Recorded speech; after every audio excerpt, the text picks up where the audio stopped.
بهترین صدای زندگی تپش قلب تو است. ای آفتاب نازنین زندگی، همیشه درخشان بمان.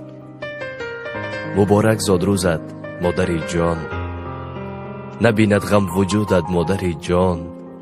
تنت به درد بود و خاطرت شاد، که من گویم درودت مادر جان.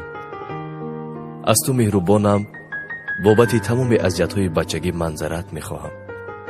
امیدوارم قلبت هیچگاه از من گیله‌مند نباشد، تا من همیشه خوشبخت باشم. زیباترین و پاکترین قلب را داری و من هنوز نتوانستم ذره از رنج‌هایی که از برای من کشیده ای جبران کنم. دوست دارت هستم تا ابد.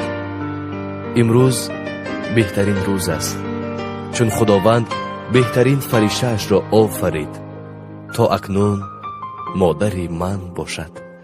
زیباترین فرشته آسمانی من، خداوند تو را آفرید تا مادر من باشی.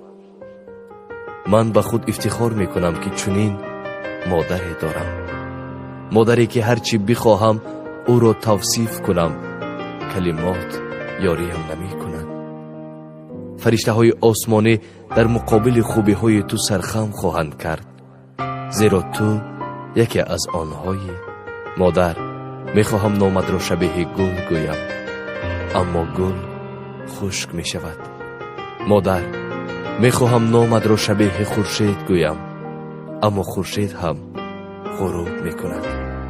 مادر، میخواهم نامت را شبیه جانم گویم، چون که رفتی زیبرم من هم نباشم. مادری بهتر از جانم، امیدوارم همیشه به بخت من شاد و سلامت باشی. این روزی زیبا یعنی تولدت را برایت تبریک میگویم. آب چشمم گر بریزد آب او بیهوده نیست، در غم مادر نریزد آب او از دیده نیست. در غم مادر شریکم، چون که آن قرضی من است. از پی مادر نباشم نام من فرزند نیست.